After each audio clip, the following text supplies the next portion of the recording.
Praise be Jesus Christ, now and forever. Most of us were lucky, or perhaps privileged is a better word, to hear last Sunday, Laetare Sunday, the gospel of the Prodigal Son. I make no apology for making this the subject of this week's Nugget. If the gospel itself is the greatest story ever told, because it's true, the Prodigal Son is probably the greatest story ever told by the greatest storyteller. Imagine being in the crowd, hearing Jesus tell the story for the first time.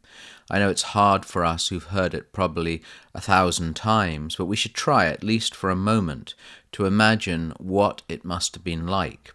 In the days when people were educated, just hearing the opening lines would mean everyone would know what story was coming. A man had 2 sons. The story has everything needed for the greatest drama, perhaps a Hollywood blockbuster. Family, conflict, passion, sleaziness, repentance, conversion, and at least in the case of the father and 1 son, a happy ending. Once again, we need to remind ourselves what comes before. Jesus is being accused by the religious authorities of mixing with the worst kind of people. He was even eating with them, sharing fellowship, not of course to accompany them in their sin, a word that appears nowhere in the gospel, but to draw them gently but firmly to conversion. Jesus, the minister of reconciliation, is actually showing us what St. Paul commands when he calls us ambassadors for Christ, with a specific ministry to draw others to conversion. An ambassador, as we know, in some sense, embodies the country he or she represents. So for those of us who dare to call ourselves Christians, we represent Christ wherever we are, not just in church on Sunday. The awful beginning of the story, the son's demand of the share of the estate, which is actually a wish for the father's death. The drama enclosed in the phrase, his reckless living, which encapsulates, if it were a movie, his wasted life of indulgence. Then the money disappears, as do the fair weather friends, as they always do. And for the Jews listening, the true depths of the son's fall. He ends up living with the pigs. The greatest storyteller gives us the critical line at the heart of the drama. He came to his senses. I've read some commentaries which say that he was only desperate to return to his father because he was so hungry and miserable. Quite wrong.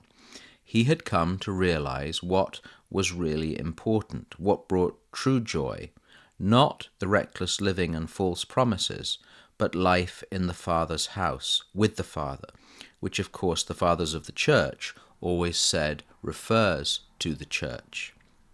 The father awaits, welcomes, restores. The older brother resents and is bitter at the generosity and forgiveness of the father. Who's he?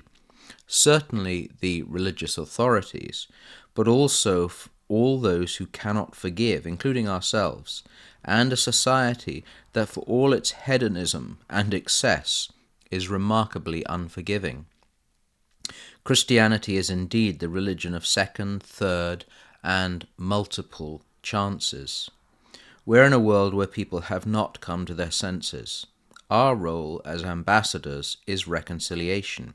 First for ourselves, because the very message of Lent is our continual need for conversion, but as ambassadors through friendship and fellowship, drawing others to Christ, helping them come to their senses, giving them and us the ability to say the most perfect act of contrition the world has ever known.